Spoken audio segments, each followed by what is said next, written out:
So we're talking about the World War I poets now, specifically Siegfried Sassoon and Wilfred Owen, who were friends. In fact, we wouldn't know the poetry of Wilfred Owen had he not met Siegfried Sassoon when they had both been invalided because of wounds and shell shock.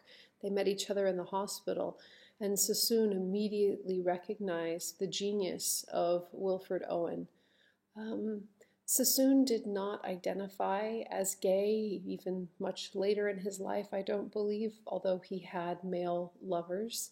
Owen was. Of course, he also died very young. We don't know the exact nature of the relationship between the two men, but we do know that if it had not been for Sassoon, we would not know the work of Wilfred Owen, which is powerful. So we should probably talk about the idea of poet as witness. This is witnessing, being a witness. It's one of the things that I could have included on that list with the Barbara Hepworth sculpture. You'll remember that in the Romantic period, the poet was often depicted as a prophet, as a truth teller, as someone who could see things that others couldn't. In the Victorian, a poet was often an activist. Yes, they could see things, they could have that double vision that Elizabeth Barrett Browning talked about, but it was to what end? And Matthew Arnold would say to do good. Of course, Oscar Wilde was a dissenting voice there. But in general, we could say that in the Romantic period, the poet was an activist. Now, in the modern period, if we're going to pick one word, the poet was a witness. Wilfred Owen, who was suffering from shell shock and had been invalided to the hospital, could have sat out for the rest of the war. He chose to go back because he felt like it was, I don't even want to say his job, a compulsion, a need to witness what was happening and to write about it. He was tragically killed 1 week before the armistice. There's stories that say that his family got the word as the bells were ringing on Armistice Day for the victory that Wilfred had been killed. Sassoon, who won the Military Cross for bravery, when he was sent back for recovery, was so angry about what he felt was the pointlessness of the war that he wrote to his superiors and told them in no uncertain terms he would not go back. He was nearly court-martialed for this, but it was during this time that he met Owen. Sassoon was from a very prominent Jewish family in Britain and had connections that Owen did not, and it was because of Sassoon that we have Owen's work. One last thing to know about the modern poets is that they idealized the Romantics. They weren't as moved by Victorian poetry, and in particular, Owens admired Keats and Shelley. That might be an interesting thing to reflect on or to write about in a paper or for eventually the midterm on this modern period. Let's look at a few poems.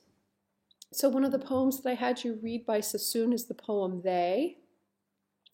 The bishop tells us when the boys come back, they will not be the same, for they'll have fought in a just cause. They lead the last attack on Antichrist. Their comrades' blood has bought new right to breed an honorable race. They have challenged death and dared him face to face. So, first stanza tells us what the people back home were saying about the war. Now let's look at this, the second stanza. We're none the same. We're none of us the same, the boys reply.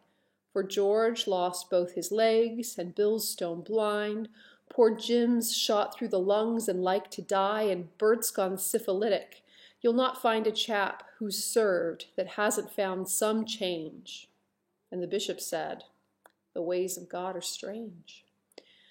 You see the dissonance here between the war as it was experienced by the people who served in it on the front and the people who were romanticizing it in that Victorian way back home. It's a very concise poem, but I think speaks well to the kind of fragmentation that World War I caused in British society. All right. Probably the most famous poem to come out of World War I is the poem Dulce et decorum est, which means it is sweet and right. Sometimes translated, it is sweet and good. So this is the end of the poem by Wilfred Owen.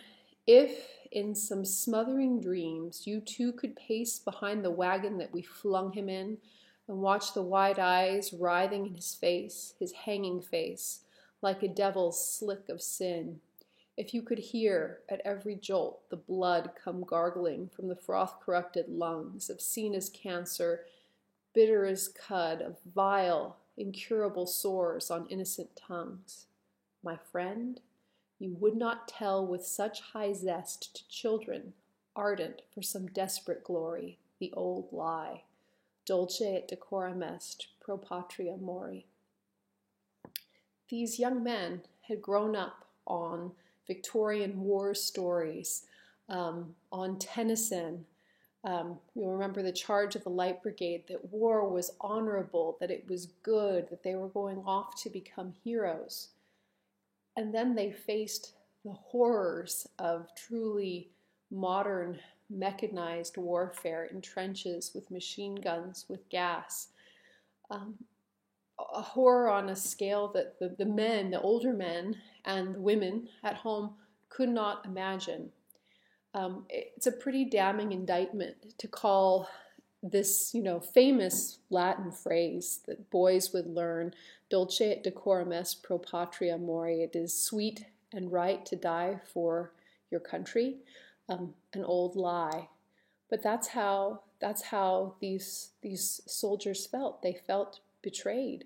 They felt that this war was a colossal waste of life. I've heard it said that the men, the young men who died in World War I were the people who, had they lived, might have prevented World War II. It's powerful poetry. I hope you get the chance to read the whole poem and the other poems I assign.